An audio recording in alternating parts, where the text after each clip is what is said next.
Hello everyone and welcome to Maths and welcome to a new topic.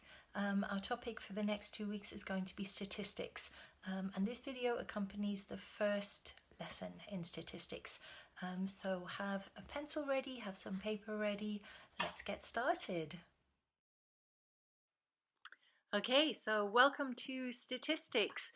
What is statistics? Well, statistics is a way of representing lots and lots of information so that it becomes useful for people to look at and understand and analyze.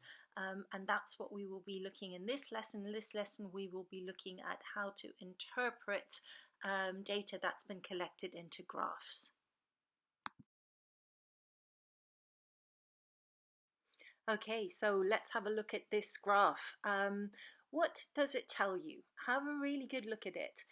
There are certain clues, and at the bottom of this slide you can see that there's some useful vocabulary: title, scale, label, and then most, least, popular, more, few, and total.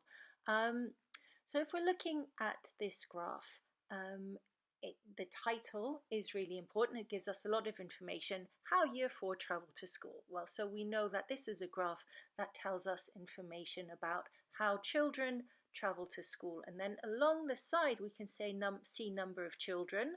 Well, that makes it very easy. So then if we look at the yellow bar, which has car underneath it, we can tell that 12 children take the car to school in the mornings. Now that's all really simple, so we can see that 15 children walk and so forth.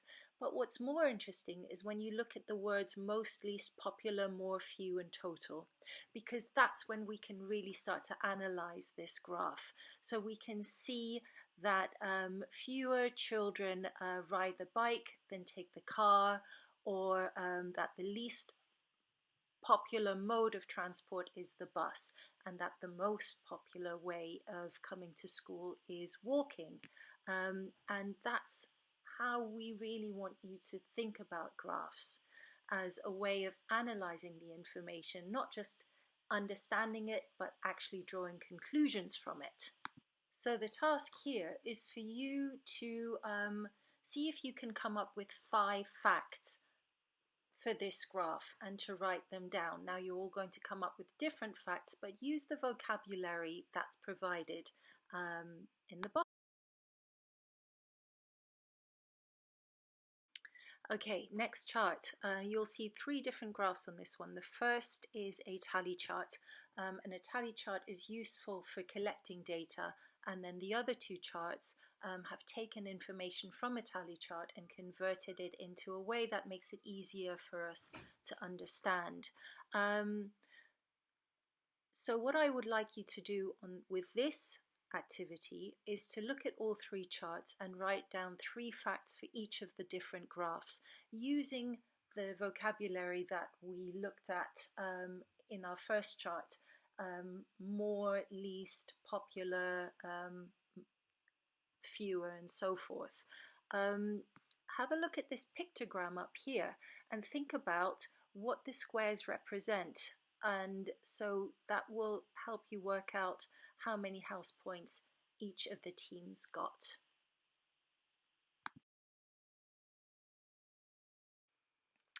Okay, so have a look at this slide now, and there are 2 graphs on it. The first one's entitled Attendance for School Clubs, and the second one is Percentages of Trains Arriving Late. And each graph has 3 questions underneath it which you will need to answer. Looking at the second one, percentages of trains arriving late, one of the questions is, which is the best performing station? Now that's actually a slightly trickier question than you might think, because you need to understand what it means to be a well-performing station. So if the percentages are for trains arriving late, is it good for trains to arrive late, or is it better for them to arrive on time? So that's something for you to think about when you answer these questions. Well, this is a really wonderful graph because there is so much information in it. Birthday months in Year 4, and then underneath it says boys and girls. So we know that the pale blue columns represent how many boys, and the dark blue columns represent how many girls have a birthday in any particular month. So if we looked at January, down the side it says number of children, and then underneath it says birthday month. So in January we can see that 3 boys have a birthday and 4 girls have a birthday. So then you will need to answer the 3 questions underneath. How many boys are there in year 4? Well, what do you need to do in order to work out how many boys there are? How many children have a birthday in June? So what will you need to do to find out what the total is of birthdays in June, and which 4 months have the same number of birthdays? Again, what do you need to do to figure that out? Again, it's about analyzing the data, not just being able to read it, but actually being able to draw conclusions from it. Okay, have fun with it. Okay, well, I hope you found that useful and that you are raring to go. So what I'd like you to do now is to pause this video and go and work through lesson 1 on your own. And then once you've finished answering the questions, then you can come back to this tutorial because what's coming up next are the answers, and you don't want to have a look at the answers before you've had a go at working through the questions on your own.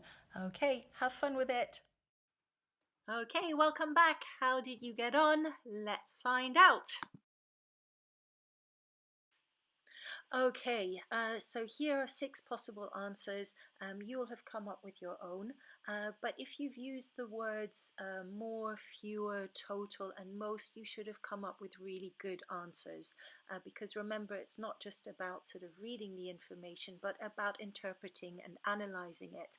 So when it says the most popular way to come to school is to walk, or 20 children come to school in a motorized vehicle, I've taken in the information and I've drawn conclusions from it, and hopefully you will have done something similar. Okay, come have a look at this slide and look at the answers, the possible answers that I've put down. So I'm going to just leave the slide up for you to have a look at and try and compare my answers with the kind of answers that you gave.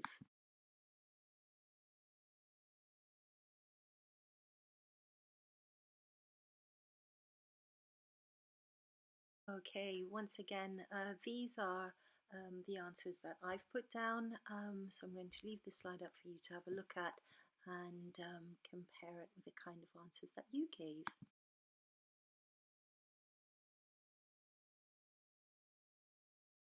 Alright, how did you get on with this slide?